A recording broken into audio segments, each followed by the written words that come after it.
Galore for episode 10, solo episode as I'm working with some new equipment, so working through some technical stuff, but my goodness, do I have a lot to talk about today, even though it might end up being a shorter episode, we'll see. I know last week's was almost an hour, quite chaotic. Hopefully some of the issues are fixed this time, so without further ado, I have to begin with what happened last night. And I'm going to start off with what I tweeted. And if you're not already, follow me and the podcast on Twitter. Links are in the description. And of course, at the end of this video. Also, timestamps, if for some reason you want to skip to a certain section, timestamps as always are in the description. So, like I was saying, what transpired last night, with what I tweeted, long live the king. Long live the king. Ladies and gentlemen, King James has reclaimed his throne officially, and the Los Angeles Lakers got the Miami Heat out of there in 6 games. Very, very entertaining series. I know there's a lot of stuff about ratings being down and all that, but I mean, besides, I guess Game 6 wasn't really that interesting. I guess if you were a Lakers fan, that was quite fun to watch, or if for some reason you hate the Heat. That was probably a great game for you to watch. However, that game is over probably in the second or third quarter. Yeah. Before I get to bragging about the Lakers, before I get to talking about Braun, before I talk about the NBA, before I talk about the Heat, let me dispel some of the strange comments, the stupid comments I've seen pertaining this title. I'm not going to get too much into the whole GOAT debate. In fact, how about that? You tell me, let me know in the comments who you think is the GOAT, the basketball GOAT.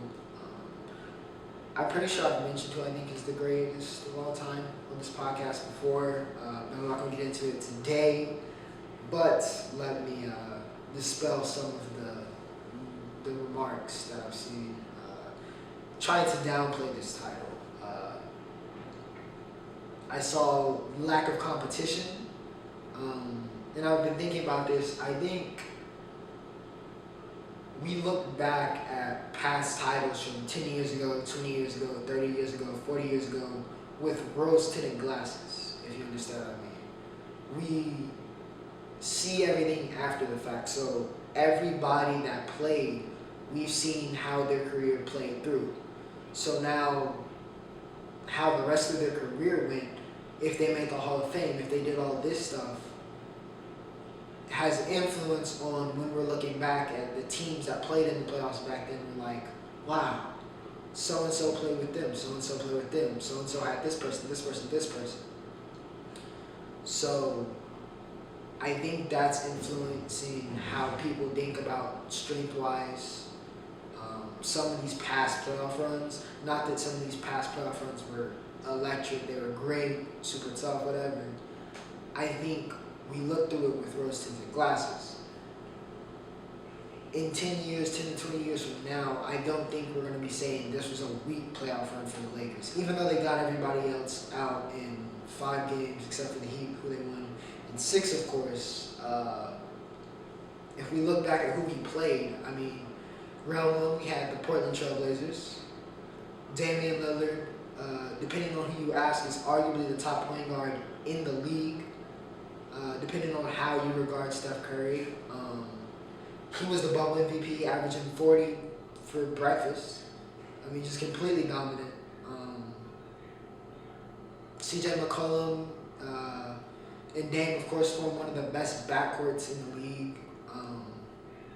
2 great players.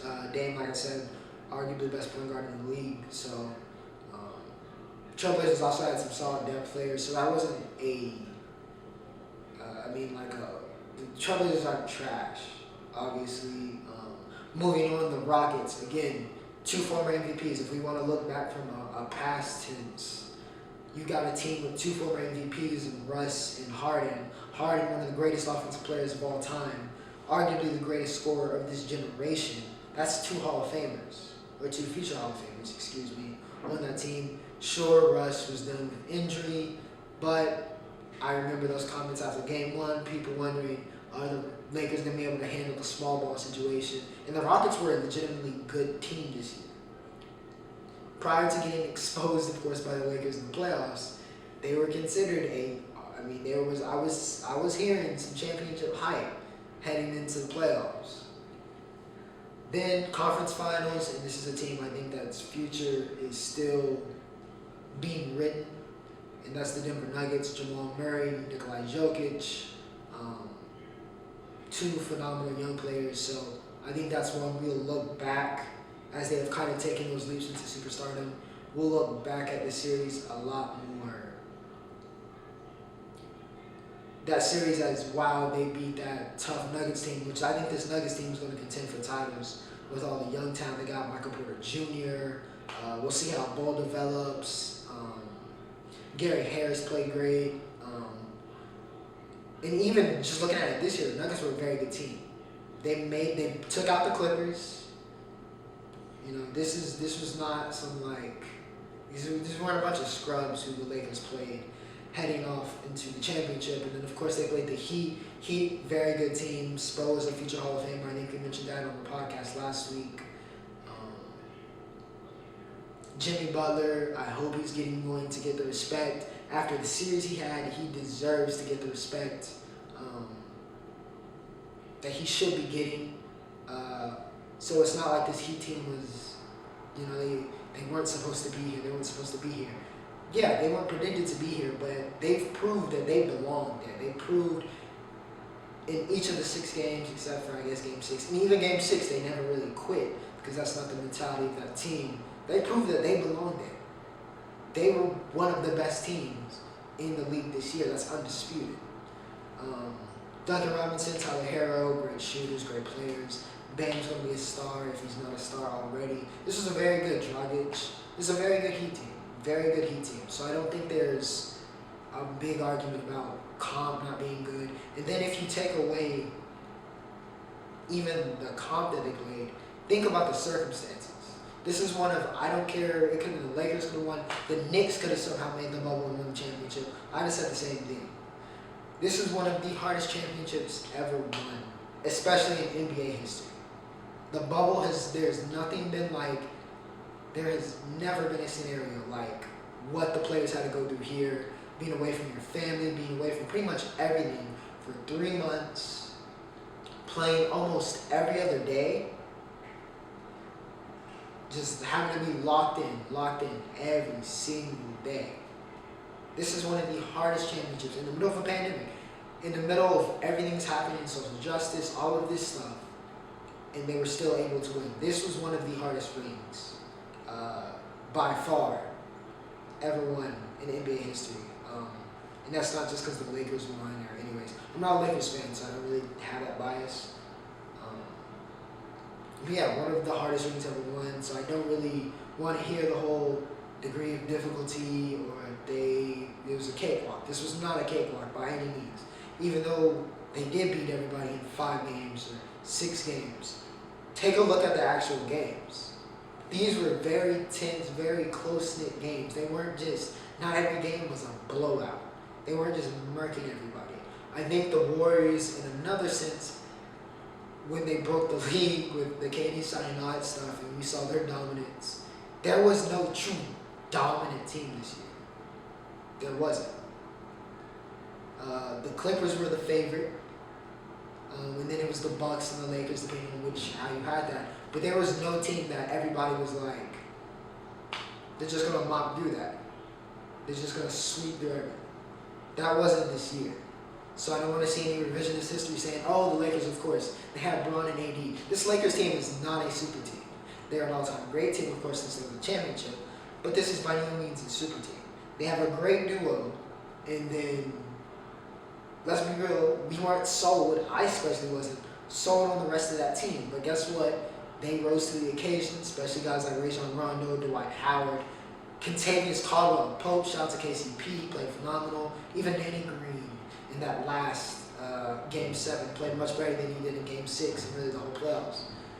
Alex Caruso. These guys stepped up and rose to the occasion, and that's why the Lakers won the championship. Besides just AD and Bron's, of course, brilliance and greatness, the role players that we didn't really know how to feel about, and some probably still don't know how to feel about, rose to the occasion. And yeah, there was no dominant team this year.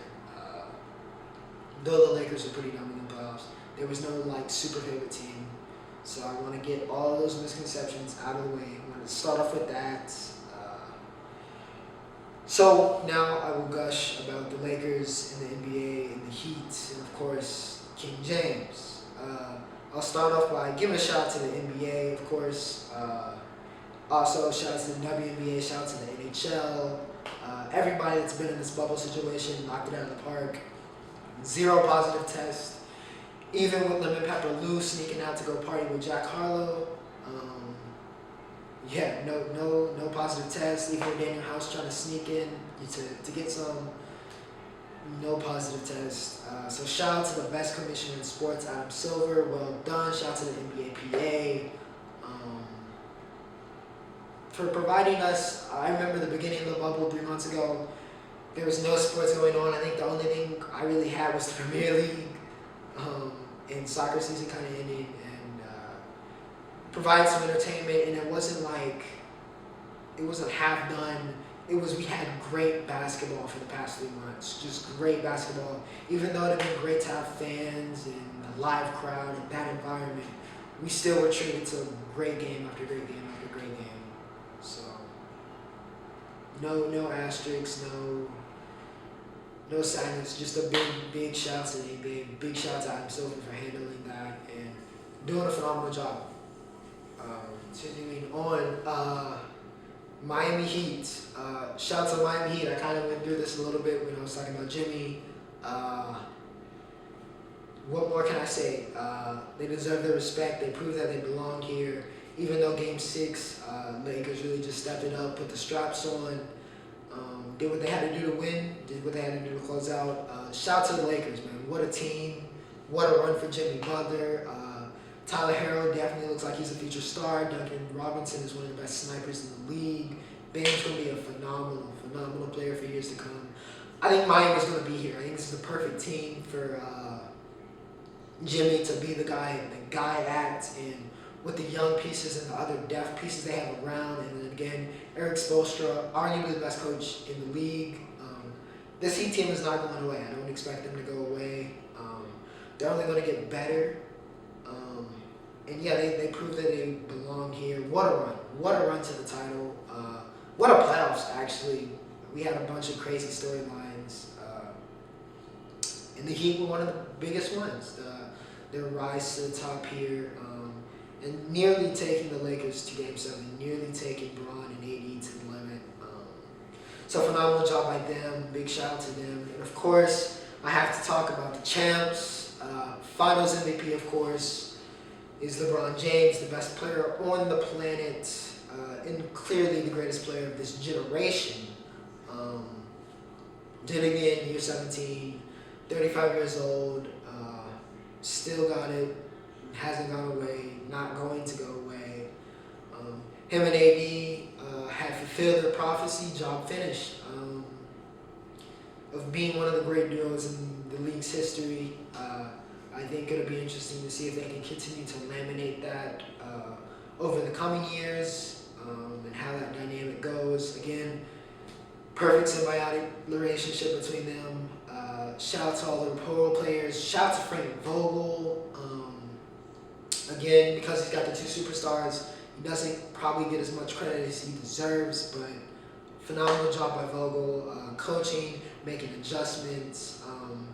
He was the right choice. I was a little bit skeptical when they picked him up because he wasn't their first choice, but he was the right choice, and he was the right fit for this team.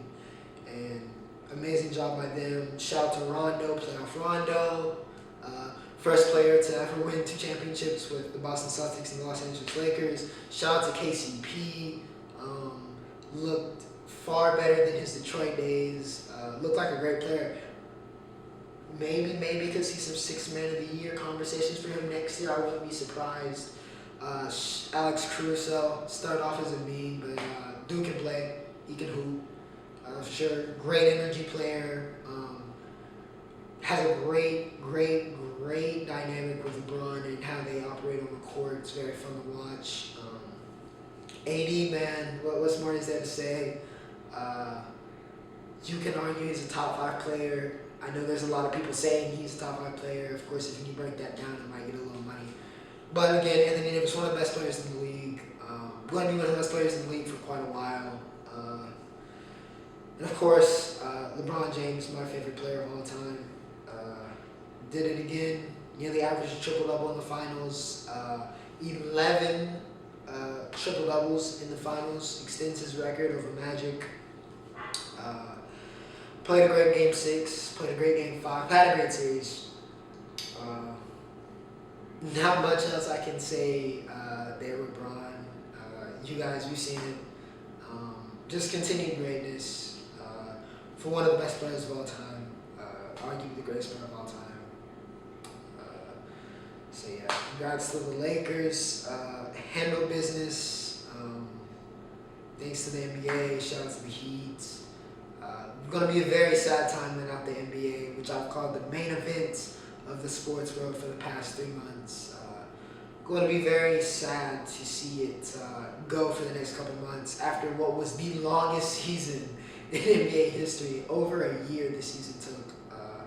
But it'll be exciting to get back and see if the Lakers can repeat or who's going to emerge. Finally, the offseason can get going. It's way behind. I know that's messed up NBA 2K for a lot of people because they can't have the new rookies in. So Dylan Windler is winning Rookie of the Year in my league. Anyways, big ups to the Lakers, big ups to the NBA. Great job all around. Okay, moving on from the NBA, I have to go with college football. Watched a lot of college football this week. Of course, we got to start off. Of course, I go to the UNC Charlotte, the University of North Carolina at Charlotte. And we got it done versus North Texas. First win of the season, first win in Conference USA play. You love to see it. Shout out to Aaron McAllister, 140 and a touchdown. Chris Reynolds did his thing. Big win for Coach Healy. Club Lit is back. Hopefully we can make a run. And I don't know if they're having bowl games. I think they are. See if we can make back-to-back. Very interested to see what the criteria is, but definitely hope this can help spring us into some more momentum along the year. But let's get to the big stuff because a lot happened in college football. Florida. Dan Mullen, very good coach. Very innovative with the offense. Kyle Trask still looked like he was going to be a Heisman candidate. 4 touchdowns, I think almost around 400 yards as well. Kyle Pitts, best tight end, future first rounder, even though he was pretty much almost iced out of the game after the first quarter. But Jimbo Fisher and Texas A&M, Kellen Mond, I've been waiting since his freshman year for him to put it together. He's got the physical attributes. It seems like he's got the actual talent. It's just waiting to see when he's going to put it together. He put it together on Saturday. 338 yards passing, 3 touchdowns. He was phenomenal. Texas A&M wins on a game-winning field goal and takes out Florida. Incredible game to watch if you watched it. Very entertaining. Very offensive game. We had a lot of very entertaining offensive games. Not a lot of defense being played in the SEC, and I'll get back to that.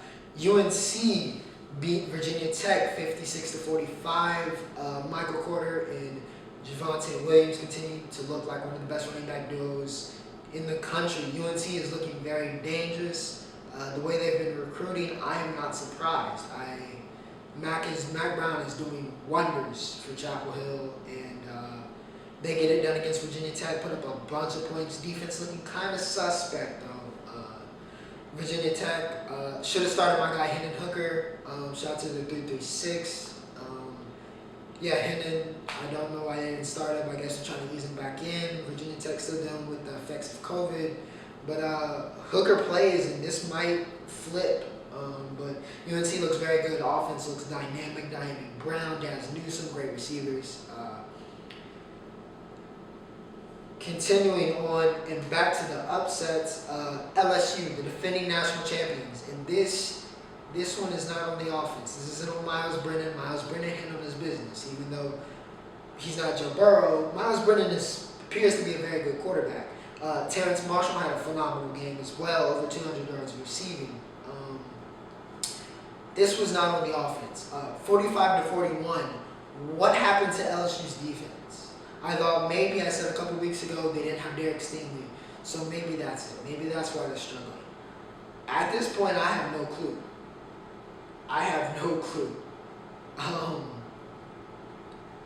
This LSU defense, Dave Aranda is gone, and that is clearly, he's off to Baylor, and that's clearly having a major effect on this defense because Bo Pelini's defense has gotten shredded this year.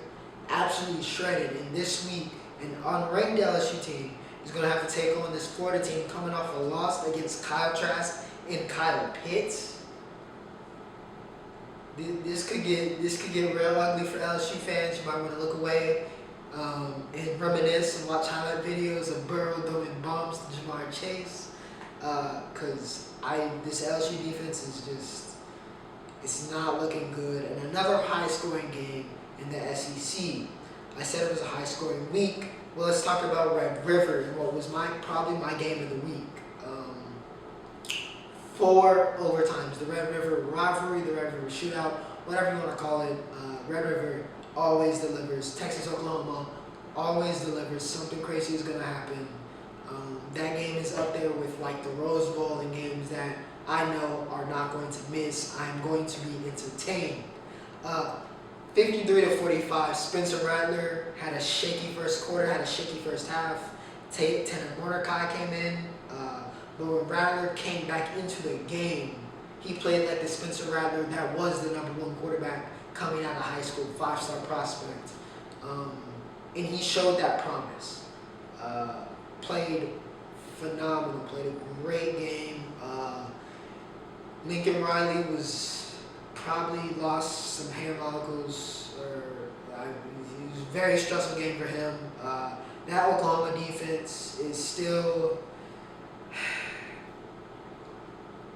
they made the plays when it needs to happen, forced a bunch of turnovers against Texas, but they gotta be able to keep people off the board if Oklahoma's gonna do anything.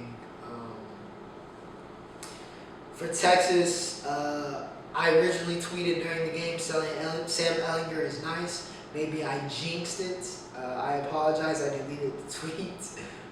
Sam Ehlinger is nice though. Great quarterback, but Tom Herman, same thing with Texas. Defense, you gotta do something about that defense. Your offense clearly can put up points, but if your defense can't stop anybody, what's the point?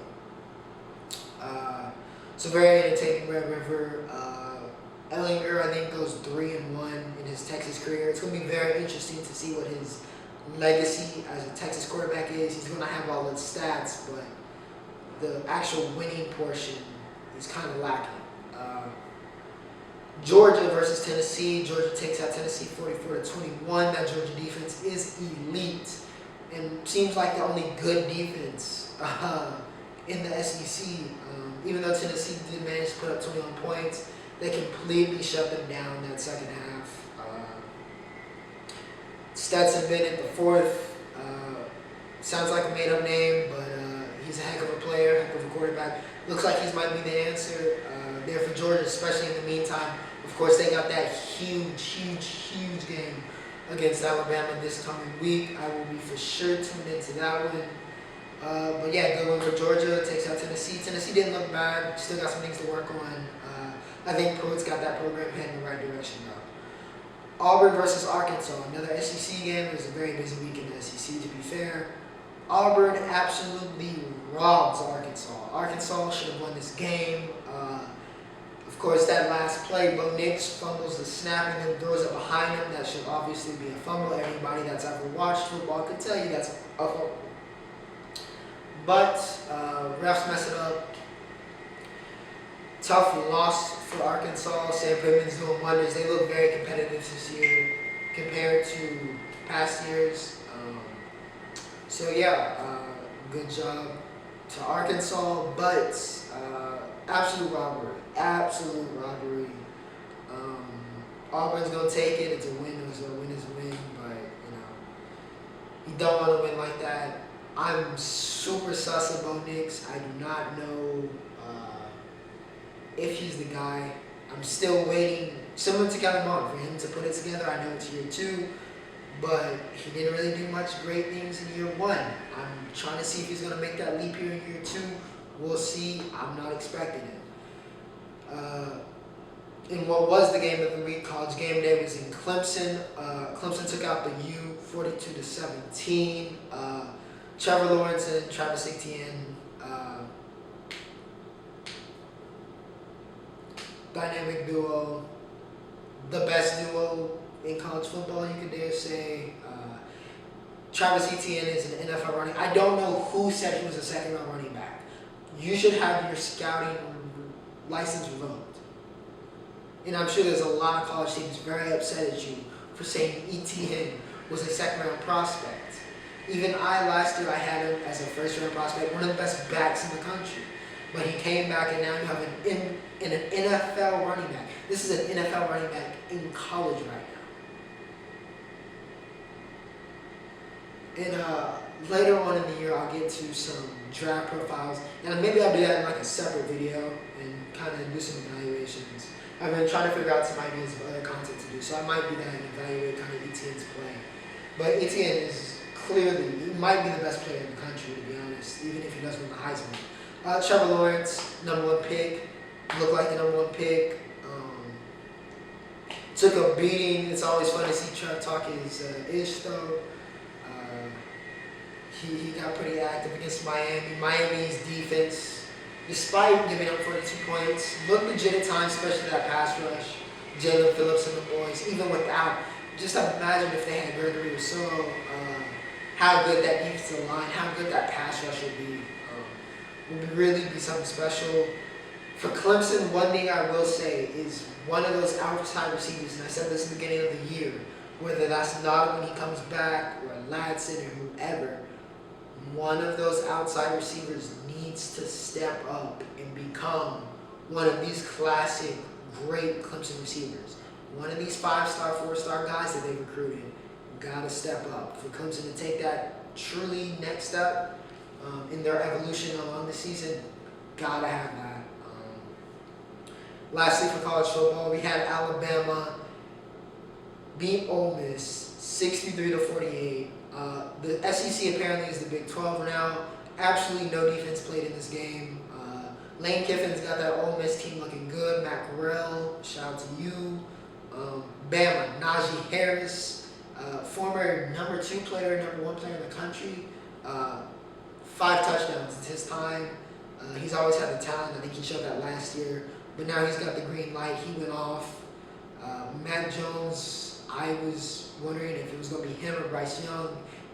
Looks like Matt Jones was the right choice. Jalen Waddell, one of the best receivers in the country. Devontae Smith, one of the best receivers in the country. Those two probably the best receiver duo in the country. And they got John Mechie. That's just a great receiving corps in Alabama.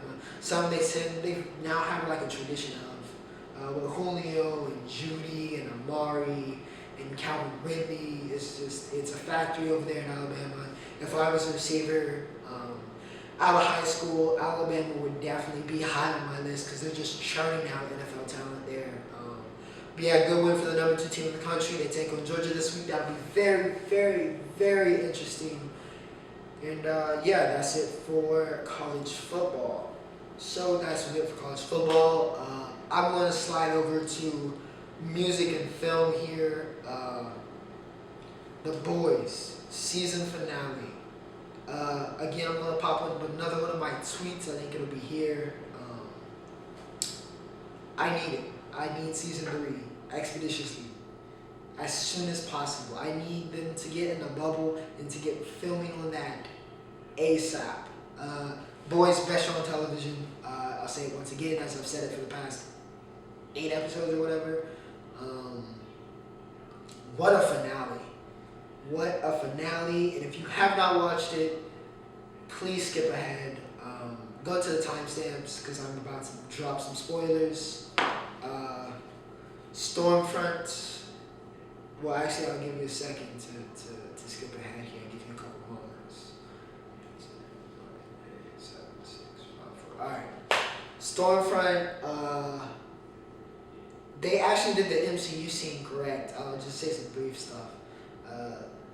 From Endgame, where they have all the women come in, all the female superheroes come in and take on Thanos. They did it right this time with Starlight and Kamiko and Queen Maeve.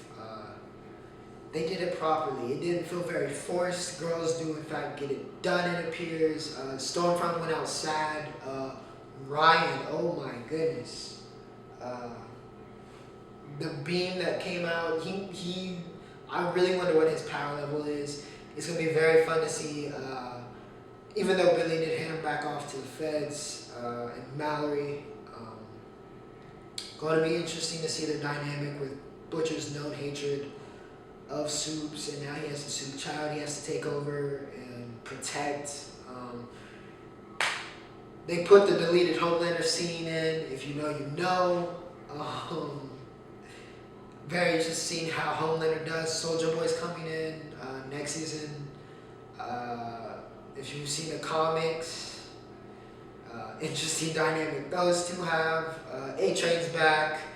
The Deep is fed up. The AOC stand-in, fake AOC as she's been nicknamed, Victoria Newman was the head exploder, the head exploding Soup. I don't know what side she's on. I'm guessing she's the theories I've seen and the theory I have is she's going to be like a Vault Bowl, and I guess she's trying to take over, especially since Hugh has now joined her staff. Use that as a way into the boys and see how she can manipulate and take them down for Vought. But yeah, great finale. If you are still watching this for some reason and want to get spoiled, I'm going to end it there. Because I just want to encourage you to go watch the show. Phenomenal show. Of course, this is not sponsored or anything, but I can't tell you how much I love that show. Yeah, great finale, great season. I need season 3 ASAP, as soon as possible. All right, moving on from music and film, as there's really no music to talk about here. Never really dropped this week. And nothing's happening in film, of course. I'm going to move on to the MLB, of course. My Yankees got knocked out. Pain. But nonetheless, Houston Astros versus the Tampa Bay Rays. The Rays took game 1 yesterday. Going to be a very interesting series. The Astros looking to shut everybody up about the cheating stuff. Carlos Correa is playing out of his mind. Prior to this whole cheating thing, I was a big fan of Correa. I will admit, I followed him through the minor leagues. I thought he was going to be one of the ones. Right now, he's playing like he's one of the ones. This Rays team, however, very good, great pitching staff, and an offense that can get it done when it needs to be done, and they got it done yesterday. I will make predictions, and I do, in fact, have the Tampa Bay Rays advancing. I think they have a little bit of a team of destiny thing going on, and I just don't want to root for the Astros, with all due respect. So please, Tampa, please beat the Astros. For all that's good in the world, please do this for us. However, I'm much more interested, to be honest, in the National League Series. We got Atlanta versus Los Angeles, the Dodgers and the Braves. The Braves, great young staff, great young players led by Ronald Acuna, versus the Dodgers. We got Kershaw, we got Seager, we got Bellinger, we got all the great players. We got Mookie Betts. All the phenomenal talent for the Dodgers. I got the Dodgers advancing. I think this is their year. They finally get over the hump and win the World Series. So there's my World Series prediction. But I do have them taking Atlanta out. I think it's going to be a very good series. I think this goes the whole, I think it's 5 or is it 7 games. Either one of those. It's going to be a very good series. Definitely going to try to see some of those games when I can. Great players on great talent on both sides, so should be very fun to watch. Two entertaining teams as well, I should say, especially Atlanta. And yeah, that's the MLB. I will now kick it over to, right, I will now be kicking it to the NFL. I had to get that situated real fast. But Thursday night we had the Chicago Bears and the Tampa Bay Buccaneers. And the Bucs get upset by the Bears 20-19. Great job by the Bears defense, held it down. Of course, we had the infamous Brady forgetting the how many downs. Pop that picture up. Brady forgot the downs. Crazy to see a go-level player like that make a mistake that's J.R. Smith reminiscent. Shout out to JR for that Instagram live of the Lakers winning the championship, by the way. Dwight also had some nice words. But Brady forgets the count. Bears get the win. In some down news, however, even though we did win 37-34, the Cowboys beat the Giants. Another thing I'll pop up. Our franchise quarterback, ladies and gentlemen, and Cowboys fans, you hate to see it. Compound fracture in his ankle.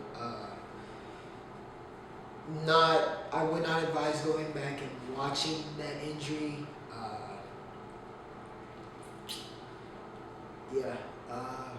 It's never a good thing, especially when not only is Dak a great player, he's a great person, so you just hate to see something like that happen. It's tough. I'm very bummed about this. It's just a tough situation. You hate to see anybody get hurt, and like I said, Dak's a great person, great player. Was having the year of his life. The season of his life before this, was leading the league in passing yardage, was earning that contract. I honestly don't care what he demands. I just pay the man. I think Jay will take care of him, but hate to see it. Good thing we got Andy Dalton in retrospect. I think he's a very good backup. I think he'll be able to get some things done. Won't be Dak, but the way the NFC East is, maybe we'll be able to get it done with Dalton. I certainly hope so. Hope Dak gets well soon. It sucks to see that happen. We've had a lot of injuries this year. That was a freak one. We've had some happen because of MetLife or without the preseason. The circumstance surrounding the season, I think, have affected this a lot. Of course, we got the COVID issues going on with the Patriots and all those. So it's tough. The NFL can't really do a bubble, so it's always going to be a tough thing with the COVID stuff. So I just hope Goodell and the Players Association are able to figure things out and keep this going. Of course, and figure out the way the MLB was able to manage it somehow. So hopefully the NFL can also. The Panthers, shout out to Mike Davis. The Panthers take out the Falcons 23-16. I am done picking the Falcons in the pool. They're terrible. They're terrible. Dan Quinn, of course, fired. Deservingly so. The Falcons are 0-4. 0-5, excuse me. Too much talent on that team for them to be struggling like this. And shout out to Teddy H2O. Shout out to Bridgewater. Did his thing. Panthers defense stepped up. And Falcons, what is going on? If I'm Falcons fans, let me know in the comments. What's going on? What's going on with y'all? Was it just Quinn, or was it something more? The Las Vegas Raiders take out the Kansas City Chiefs 40-32. Big ups to the Raiders. Derek Carr, I never stopped believing in him. Never did. I had a feeling the Raiders were going to make this a very competitive game. I'm sure I wasn't the only one. And they actually pulled it off. Mahomes threw his first pick of the season, and the Kings of the Castle got knocked off. If you come with the King, you best not miss, and the Raiders certainly did not miss. Henry Ruggs had a very Henry Ruggs-esque game. Josh Jacobs, man, that Raiders team I think is pretty good. They're going to be contending for playoff spots this year. Gruden's doing a great job, and of course, I think the Chiefs are going to be fine. Nothing to panic over. They weren't going 16-0. Let's be real, they weren't. So, great job for the Raiders. Cardinals finally get back on track, 30-10 over the Jets. Kyler had 380, but did have an interception. Flacco starting for the Jets. The Jets, who of course are the leading candidates in the Trevor Lawrence experience sweepstakes. Even though I think Sam Darnold could be the answer, I think Adam Gase and this staff is the real problem. And also the fact that they don't really have a lot of talent on this team is also another problem. I don't really think Darnold's the problem. Even though Darnold didn't even play, Flacco played. DeAndre Hopkins, what a catch. What a player. I thought about it. It's crazy that I think looking back at this receiving corps in this time for the Cardinals, that we had DeAndre Hopkins and Larry Fitzgerald on the same team, in the same receiving corps. Imagine a prime Larry Fitz on this Cardinals team. That would be amazing with Kyler at quarterback.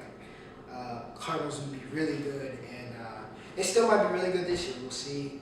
3-2. So Steelers beat the Eagles. Chase Claypool, 7 receptions, 110 yards, 3 touchdowns. He had 4 touchdowns total. I think he had a rushing touchdown. I'll check on that. He did, in fact. Ben Roethlisberger makes a world of difference. Much better player than Mason Rudolph, with all due respect. Makes a world of difference for this team. And yeah, who's better than the Steelers at developing receivers once they get to the league? Who? Looks like they're going to have another great elite receiving corps. Of course, they got that great defense. Wentz, 2 interceptions, played a little bit better, I'd say, in past weeks, but nothing special. Miles Sanders had that huge run, and that accounted for pretty much all of his rushing yards. So great defense for the Steelers, big one for them. They are 4-0. Continuing on here, we have the Los Angeles Rams take on the Washington football team. Haskins, of course, was benched. Kyle Allen played solid until he got hurt. And then we have the big news. Alex Smith returned to the game. That gruesome injury, but very happy. Saw his wife was in the stands, saw his children in the stands. They were very nervous. But great to see Alex get back out there. He's a very solid quarterback. I don't think Washington was ever winning this. I saw his first contact was getting hit by Aaron Donald, who said on the bench when they got back that the leg was strong. So I guess Alex is back. But yeah, good to see him back. The Rams looking like they're making a rebound from last season, looking like a much better team. They're 4-1. Goff played solid. But yeah, Cam Akers, shout out to him, 9K, 61 yards. One to watch out for at the running back position. Moving on here, we got the Baltimore Ravens and the Bengals.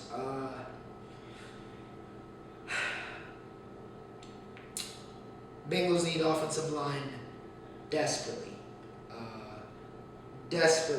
I mean desperately. They're getting Burrow killed out there. Their Ravens defense went crazy. 27-3.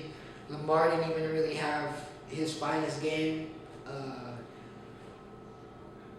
They got the other pieces, Mixon, Higgins, Boyd look like they're going to be very solid, but you got to give Burrow some help on that offensive line so he's not running for his life. That's really why he had his worst game so far, but I think he'll be all right. But, yeah, like I said, offensive line prospects need to be #1 priority in this draft for the Cincinnati Bengals. Houston Texans took on the Jaguars. They won 30-14, getting their first win of the season. No surprises here.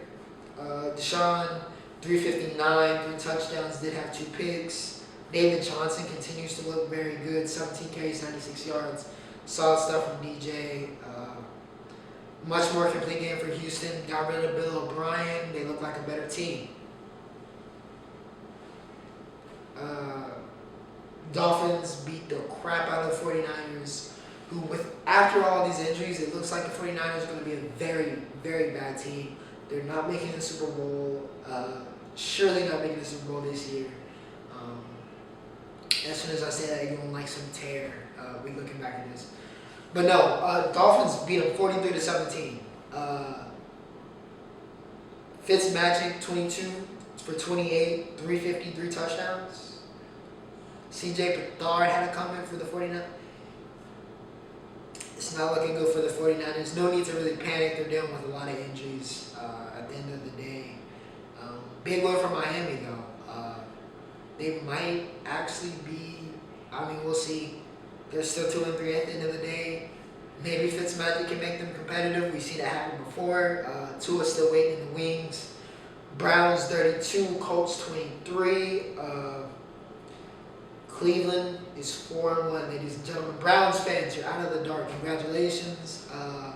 Baker threw 2 picks, but otherwise it's pretty good. OBJ had that insane catch I saw. Rivers did not have his finest game, threw 2 picks. And yeah, this Browns team much improved defensively, much improved offensively. I always thought they just needed time. They made some great draft picks, and it's starting to pay off. Some of those moves they made are paying off this season, so we'll see how that goes. And of course, in the nightcap, we had the Seahawks beat the Vikings. Vikings fans, avert your eyes. DK Metcalf, I've talked about it before, 6 receptions, 93 yards, 2 touchdowns. Russ, of course, is in the MVP race. But DK Metcalf needs to cut down on the drops, but is ascending to that elite tier of receiver. I think that's where his potential's at. I think that's where he's headed. He's doing a great job. He's stepping up and kind of emerging as that number 1 receiver that Russ needed in Seattle. So big ups to them, Vikings fans. It's going to be a long year. That's the best thing I can tell you. It's gonna be a long year. Pray for Brian Hayes. It's going to be all right. And now I will end off here. We've reached the end of my notes. I see my card is about to fill up. So we'll head straight into the roundup. French Open. Rafael Nadal. I said long live the king. Well, he's the king of the clay. 20th all-time major win. Ties him with my GOAT, Roger Federer. Well, he's everybody's GOAT, but yeah, 2 of the greatest of all time. Now sitting right beside each other in the 20 major club. I forget what number. I've lost track of how many times he's won the French Open. They might as well name it the Nadal Open after he retires, because just utterly dominant. I saw some statistic that says he's like 101-3 since I forget which time period in the French Open. Just dominant on clay. Clearly the greatest clay player of all time in tennis history. One of the greatest players of all time. This golden generation of tennis continues to keep on giving. Shout out to the Big Four. Shout out to Fed. A big shout out to Nadal. Of course, Djokovic. He's had a monster year this year. He'll be back. He'll be fine. But nobody's touching Nadal on clay. WNBA, of course, I got a shout out to the ladies. Stewie Finals MVP. She's only 26 and she's got 2 of them. They sweep the Las Vegas Aces, who were without some players. I realized. So I very much so could see them back in the championship next year. But yeah, Sue Bird, one of the GOATs, one of the greatest of all time. Her and Rapinoe, what a power couple. A lot of accolades in that trophy case. But yeah, shout out to Stewie, shout out to Sue Bird. Aces will be fine. Of course, the Storm looking like they might be a little dynasty. And of course, for a little bit of soccer, Nations League, Erling Haaland and Martin Odergaard look like they may be ushering a golden generation for Norway. They were spectacular. Haaland with the hat trick. France and Portugal played to a draw, I believe, yesterday. But yeah, nice to see some of these international teams play. Just kind of in the middle of the season, nice little international break. But yeah, fun to watch. Haaland, fun to watch. One of the best players in the world upcoming. Definitely one of the most lethal strikers already. Exciting to watch him for Dortmund. Dortmund, one of my favorite teams. And Looks like he's becoming really rising up, one of my favorite players. But yeah, he's gonna be fun to watch in the Odergaard. If they ever link up, Real Madrid, be very, very, very fun for my Norwegians. So without further ado, that closes episode 10. Hopefully the audio is fixed here. Hopefully I got some technical aspects out. But yeah, a lot to talk about. Got through it. Remember to stay hydrated. Stay safe. Congrats to the Lakers. Congrats to Rafa along with the King Ocho.